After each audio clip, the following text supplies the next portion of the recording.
Since GASB has separated accounting standard funding for determinations, there is need for guidance and public guidance funding.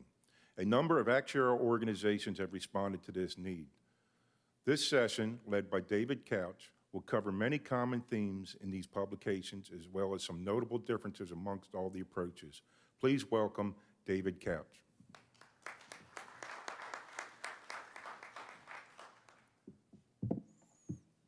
Thank you. Thank you for the opportunity to speak today.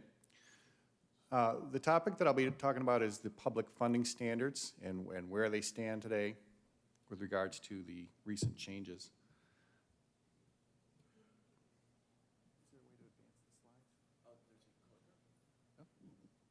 Big green arrow advances the slides. How complicated. All right, so just very briefly, I'm going to talk about why we're here, what we're talking about with pension funding standards, where we've been, where we are now, and where we're heading. So why are we here? Why are we gathered here at this conference? The purpose of pre-funding these benefits have been promised to members.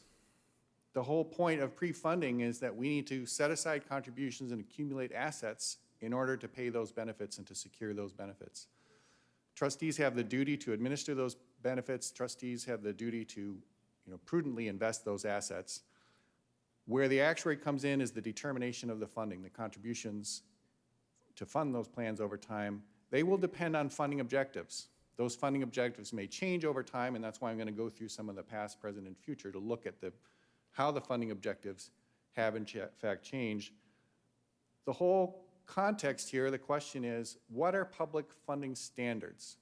What is a good roadmap for all funds to do in order to solve this problem? I'll give you a hint. I'm not actually going to answer that question. I'm just going to ask it a lot as we go through this. So where have we been? In the good old days, and by the good old days I mean 5 years ago, as recently as that, remember we had the old GASB accounting standards. GASB 25 and 27 defined the annual required contribution, or ARC. It seems like ancient history now, but we did have an ARC at one point. The ARC, basically GASB gave a lot of flexibility to plans to determine how to do their own funding. There wasn't a strict set of guidelines, but the ARC itself was an actuarially determined contribution. The main policy objectives that was in operation for decades in the public sector was focusing on that rate. Keep that rate stable and level as a percentage of payroll. That was kind of the key driver of actuarial discussions for a long period of time.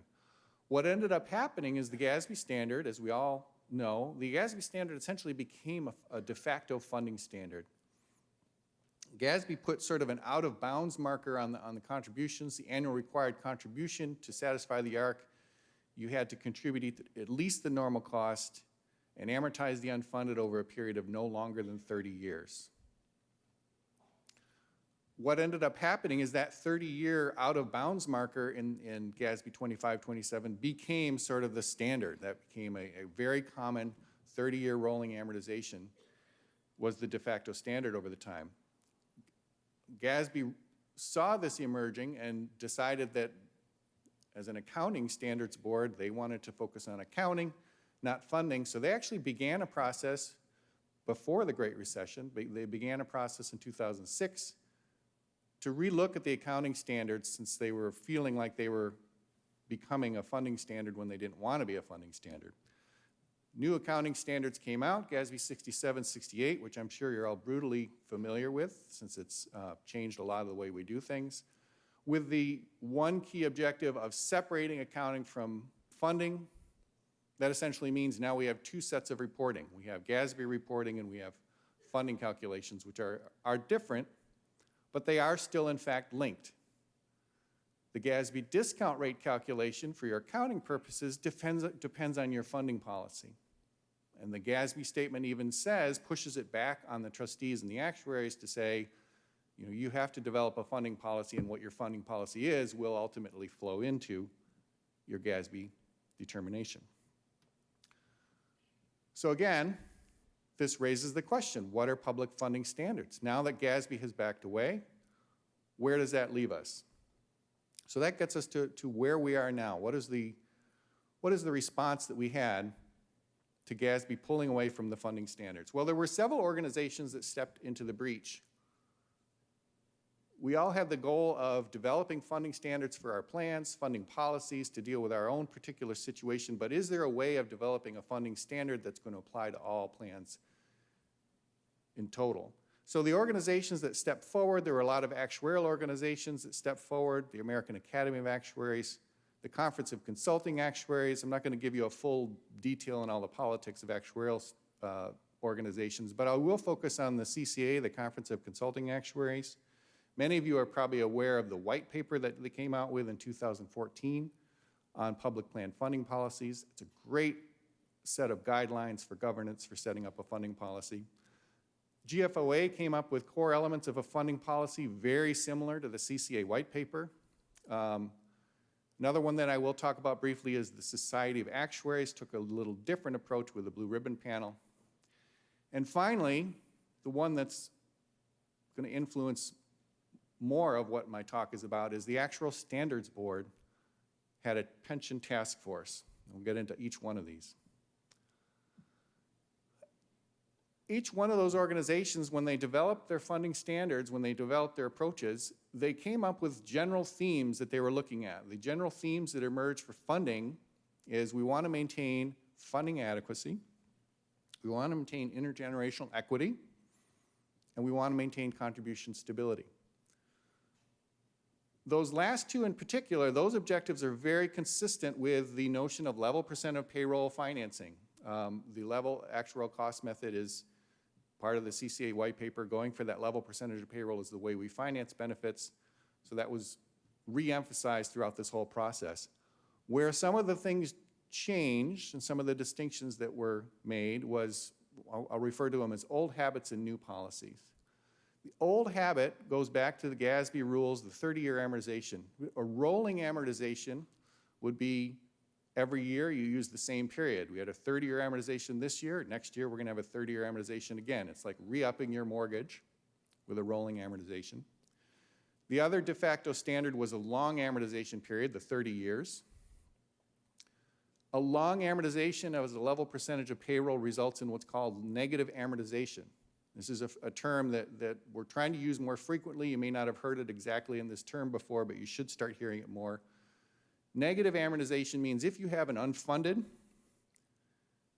does your amortization pay off the interest? Negative amortization means no, your amortization payment is actually less than the interest on the unfunded, so you would expect the unfunded to increase. You're negatively amortizing that.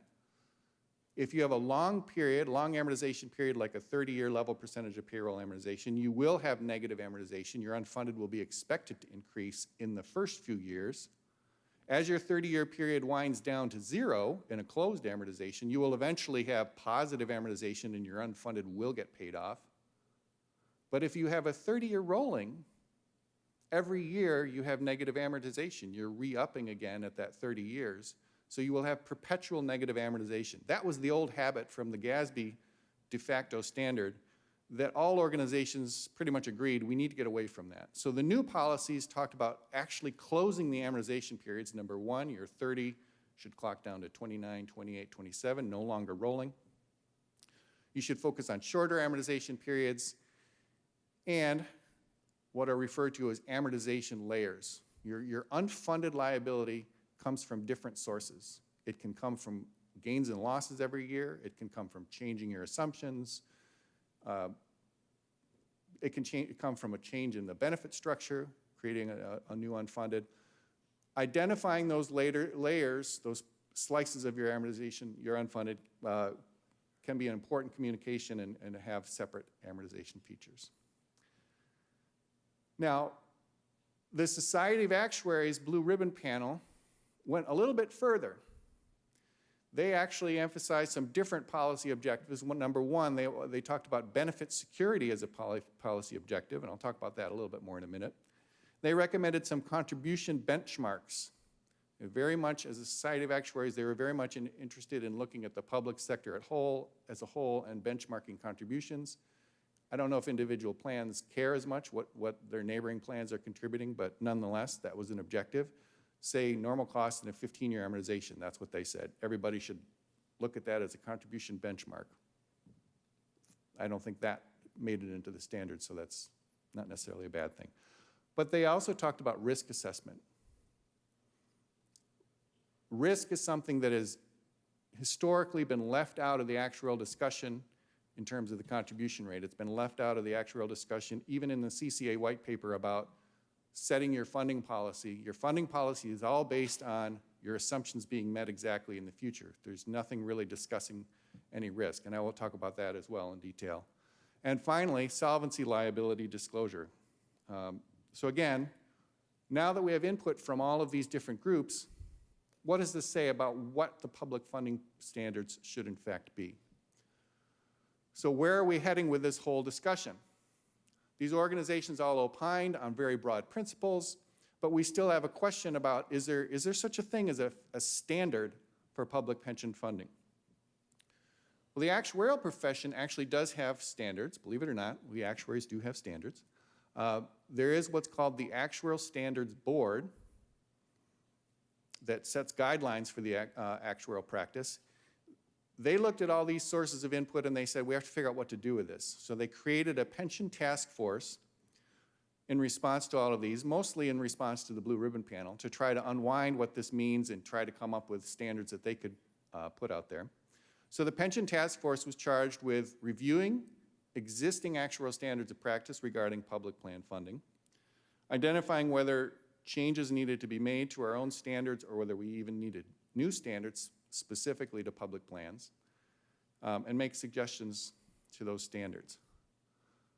So let me step back just 1 second about the actuarial profession. The Actuarial Standards Board publishes what are called the Actuarial Standards of Practice, or the ASOPs. So the ASOPs tell people like me, your actuary, basically the broad rules about how to perform my services. The ASOPs are general guides on appropriate actuarial practice. That is different than a best practice. A best practice is a unique way of doing it. Appropriate practice is general principles that you need to follow. So that's actually a key point. The ASOPs are principles-based. They are not rules-based.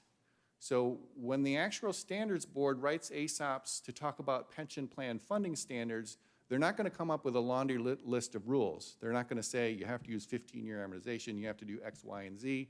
It's going to be a final product that is broad and principles-based. So keep that in mind as I go through what is actually occurring here. Like I said, they're rules-based, they're principles-based, not rules-based. The ASOPs in general have already given guidance on funding methods, amortization policy, and contributions, very broad guidance.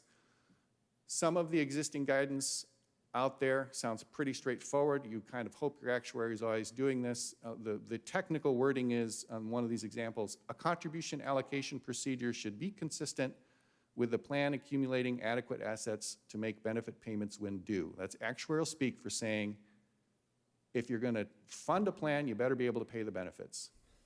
So your actuary should determine a contribution that achieves that. That's been in the standards for a while. Another thing that's been in the standards for a while is all valuations depend on lots of actuarial assumptions. Those assumptions have to be reasonable. Now, what reasonable is has changed over time and tightened. So the task force was tasked with looking at the existing standards and saying, are these enough?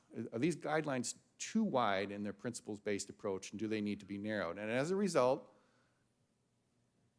the Actuarial Standards Board has made changes to the standards of practice, specifically 4, 27, and 35. These standards came out in exposure draft in April. I'll go through some of the details. It's important to understand that even though actuarial standards apply to actuaries, it is actually a public process. So these 3 standards are out there in exposure draft, and there's a comment period. Anybody can comment. Actuaries can comment. Systems can comment. Any comment that you send in is public. It will be posted on the ASB's website, but they are all taken seriously. Every comment is responded to and incorporated in some way, in some manner, in a final version of the ASOPs. So the comment period ends July 31st, in case you are interested. So what are some of the changes that have come about in these standards? From a very high level, they're very technical and detail-oriented, but some of the things that I think will affect retirement systems is, number one, what is a reasonable actuarially determined contribution? Right now, the ASOPs are pretty broad as to what we can do for contributions. So the change that's come forward is the ASOPs now define a reasonable actuarially determined contribution. Number one, you have to follow all the current rules of the ASOPs. You have to fund benefits when due and use reasonable assumptions. Number two is a bit specific. You have to base an individual's normal cost on that individual's benefits. No more ultimate normal cost. For those of you who care to get into actuarial stuff, ultimate normal cost is a method where if you have two tiers of benefits, your old-time employees have a high level of benefits, your new hires have a lower level of benefits, the ultimate normal cost method allows you to, for your old-timers, allows you to develop your normal cost based on your new-timers' benefit. That essentially has been written out of the actuarial standards. More importantly is constraints on the amortization.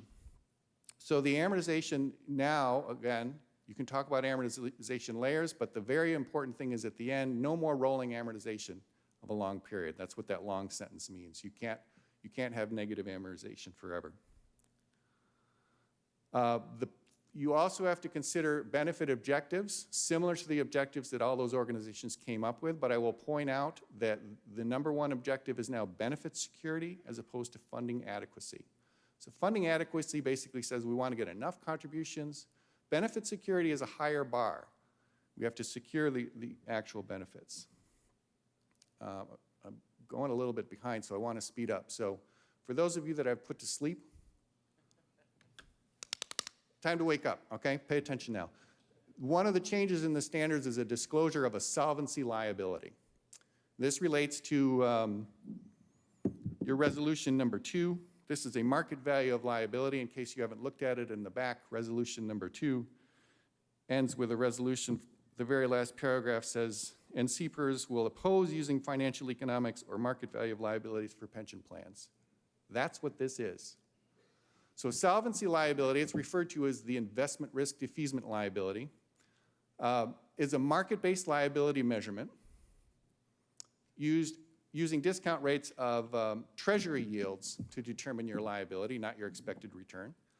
And it's based on looking at your accrued benefits. This is going to be a much higher liability, much more volatile from year to year because it's based on treasury rates that change from year to year. This will now be a required actuarial disclosure. The purpose of this measure, there are some, including myself, who believe this measure can actually be useful. The purpose of this measure is actually to measure the investment risk. It's to quantify how much investment risk the system is taking. And what do I mean by that? It's essentially the value of, if you were to take your portfolio and completely de-risk it with US Treasuries, what would it cost? It's going to be a much higher number, obviously. Well, why is that a valuable discussion? The main reason why I think it's a valuable discussion is, suppose we're assuming a 7.5% return based on your current policy, your investment portfolio, and we say, you know what, when we get to 100% funded, that's great. We're going to start taking some risk off the table. So the day we reach 100% funded at 7.5%, and you change your investment policy to take some risk off the table, if you change that policy, that changes our expected return. So now we're down to 7 or whatever. If I have to use 7%, I now have to calculate a new liability that's higher, and immediately as a result of your action to de-risk, you're less than 100% funded. So the current actuarial method doesn't take into that risk management approach. It doesn't link the fact that if you want to change your investment policy, it changes the game. This measure, investment risk defeasance measure or solvency liability, whatever you want to call it, it doesn't change when you change your investment mix. That's the advantage. That's why it's actually a useful risk measurement, because it allows you the freedom to change your investment policy without affecting the answer, without negatively affecting the answer. The other way I look at it is, when we use the expected return, we're saying that's what returns are going to average out to be over time. we're allowed to say, well, if all assumptions are met, our funding policy works, our calculation is going to get contributions in on time and pay the benefits on time. So the question is, what happens if the assumptions aren't met? Well, there's a risk trade-off there. We're calculating the contributions based on that expected return. That actually is lowering the employer contribution with the understanding that in the downside risk times, when things go bad, the employer will be there to pick up the slack, and the employer will bear those increased contributions. And now I think the reality is, in 2008 and 2009, we put that to the test, and not every employer was willing or able to come and meet those challenges. So that presumption that the employer is going to bear that risk is a very important presumption, and that has to be part of the discussion. The investment risk diffusion measure, or solvency measure, gives you a way of quantifying. You're basically quantifying the discount you're giving to the employers, the difference between your solvency liability and your accrued liability shows you the value that you're giving the employer by valuing things at the assumed rate of return. Very last point on that, if the employers won't make up the shortfall in a future year when there's a downturn, it falls on the members. So the investment risk diffusement measure or solvency measure is also of value to the members because it really tells the members this is the economic value of the benefits that have been provided to them. And to the extent that your assets are less than that amount, that affects your benefit security. There are some additional disclosures that are thrown in the ASOPs. This is less critical than probably the solvency liability. I'm sure is more of interest to most people. Couple things that I want to point out here. The third one down, the phase-in of assumptions. There is in this area where we're lowering the assumed rate of return, there's a desire by some systems to say, you know what, I don't want to go from 7.5 to 7 in one leap. Can I phase it in over a number of years? You can do so as long as every step of the way the assumption is deemed reasonable. And the last point is we want to make sure that you consider recent published mortality tables, no more outdated mortality tables. Systems are actually doing a pretty good job of that, so that shouldn't be as much of a deal. There is a new actuarial standard on risk assessment. So risk assessment, again, the regular valuation, I can assume actuarial assumptions will be met every year in the future. What is risk? Well, risk, basically for every assumption, there's a risk it won't be met. What happens? What's the extent of it? What's the damage? How much wiggle room is there and how important is it? The risk standard allows the actuary to give a qualitative risk assessment, and that means we don't have to generate a bunch of extra numbers and charge you money. We can just qualitatively say what the risk is. Or if it's appropriate, and we can decide what's appropriate together, we can talk about some quantitative analysis, sensitivity analysis, like with the GASB. The GASB, you do plus or minus 1 on the discount rate. That's a risk assessment that shows you the sensitivity to the discount rate, shows you the sensitivity of if you earn 1% higher or 1% lower consistently, what's it going to cost you. You can do scenario testing, individual scenarios or stress testing, or a stochastic analysis, which would be thousands of scenarios if you want to look at a range of outcomes. So the actuary can recommend any of these or none of these, depending on what's appropriate for the situation. There's also what's called a plan maturity measure. So plans have a life cycle, just like an individual has a life cycle. There's different levels of maturity. An immature plan is basically a new plan where you only have active members, money's flowing in with contributions and you're not paying benefits out. So from the system's perspective, you're cash flow positive. Money's coming in, not leaving. A mature plan starts flipping. You start having retirees paying benefits out. Your cash flow starts flipping from positive to negative. A super mature plan could be a retiree-only plan where in general you really only have money going out. You shouldn't, if you're fully funded, you don't have contributions coming in anymore. So the maturity of a plan is going to depend on the mix of the actives and retirees. It's going to depend on the cash flows themselves. The actuarial standards of practice are requiring disclosures of risk metrics for plan maturity. So some of those metrics are ones I just mentioned. What's your ratio of actives to retirees? That is a gauge, is how mature your plan is. That's going to change over time. What's your ratio of assets to payroll? What are your net cash flows as a percent of assets? Positive or negative? How much negative? Those are all maturity measures. I want to look at one of these and talk about risk assessment, that ratio of assets to payroll. So it's very common for a plan to have a ratio of assets to payroll of around 4 or 5 right now. I picked 4 for this example. I actually have a plan that's at 15. Generally, the higher number means the higher risk. And I'll work through in the next couple slides how this can flow into meaningful information to trustees. 20 years ago, that same plan might have had a ratio of assets to payroll of 2. So as an actuary, I can say to you, look, over the last 20 years, your demographic risk, your asset risk has doubled in 20 years from 2 to 4. And you can say, all right, thank you, so what? Take it a step further. We heard from the investment professionals this morning that we're living in a very different environment than we were 20 years ago. Not only is it a lower investment return expectation market, you can flip it around. Callan did a study a few years ago and said, well, if I wanted to keep my assumed rate of return the same, if I wanted 7.5% 20 years ago, I would have only had to take on a standard deviation or a risk of 6%, whereas in 2015, that standard deviation would have had to have been 17.2%. This was in a Wall Street Journal article a couple years ago.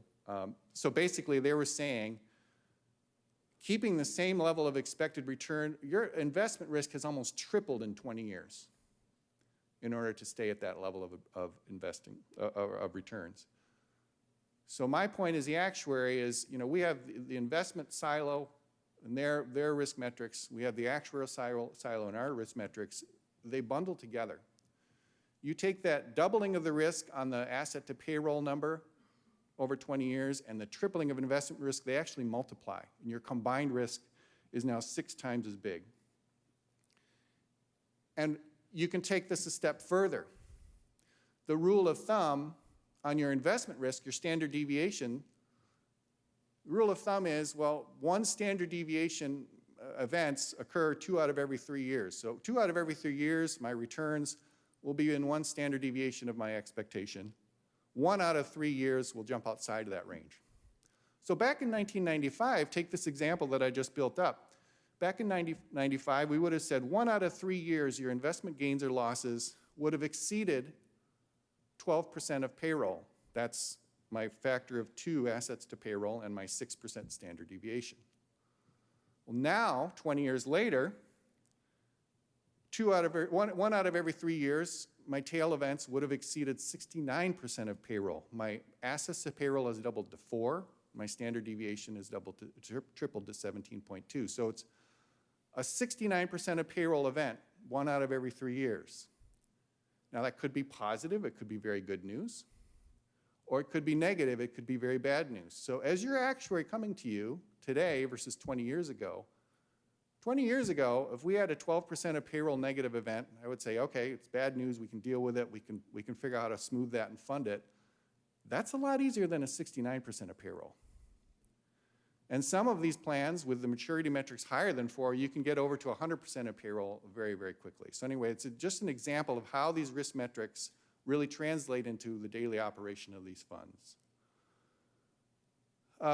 There is general guidance about policies in the actuarial standards of practice. Actuarial standards of practice dictate actuarial practice, not plan governance practice, but they do talk about what we as the actuary can do to help you govern your plans, talk about monitoring plan experience, monitoring assumptions, funding policy, and risk assessment, et cetera.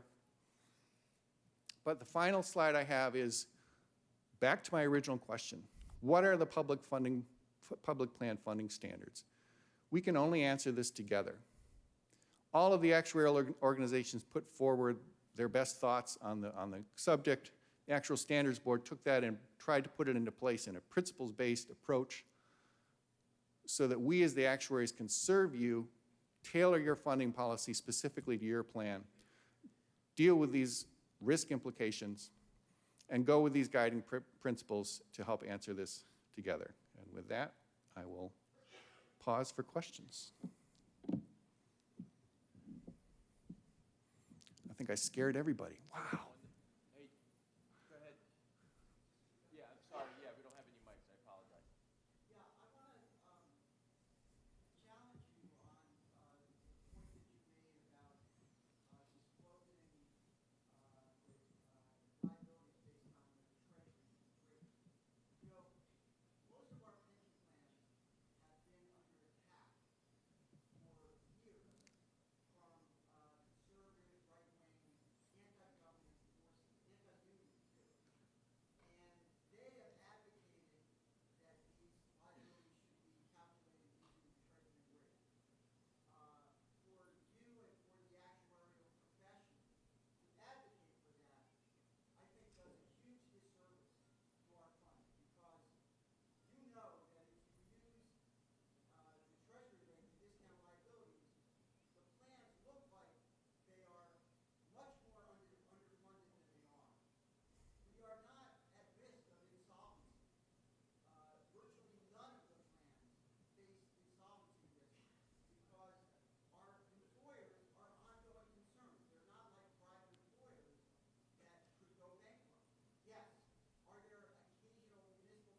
by a percentage point. Whoa, that's a lot louder.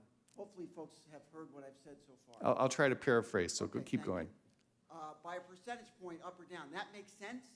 But to go all the way down to the treasury rate to discount our liabilities gives a very distorted view of the health of our pension funds. And I think that you and the whatever actuarial group, because I can't keep track, is advocating that is really doing a huge disservice to our pension funds. If you would respond. Sure, I will respond. Let me paraphrase the beginning of the question. Yes, you can applaud the question, absolutely. Oh, and he even gets a ball tossed to him. That's good. So the question was essentially for me to advocate a solvency liability when there are special interest groups that are out there rallying against public plans and basically publishing numbers on a market value of liability basis to be used against published plans. How can I come here as an actuary and advocate this? There are other methods of risk assessment like the sensitivity analysis that may be more useful. So I'll try to offer some perspectives on this. I completely get it. We are definitely under attack and these groups are definitely publishing their own numbers. So you do have to ask the question, if we now start calculating these numbers, you're basically handing them ammunition. That may be true. They also have ammunition if we say these don't apply to us and it's not our problem. So that's where, when I first got married, my wife would come to family events and she would say, you know what, I always get in fights with your dad. Every single time I'm getting into an argument with your dad and I just don't understand why. And we troubleshooted about it for a while and I didn't really have any suggestions. And then one Thanksgiving dinner, I noticed them over in the corner. They were just laughing it up, having the best of times. So I asked her afterwards, you know, what did you do? What did you change? You used to always get in arguments with him. And she said, oh, it was easy. I just agreed with everything he said. And then it just diffused the situation completely. So I throw that out there as an example. I'm not saying you should agree with these think tanks out there.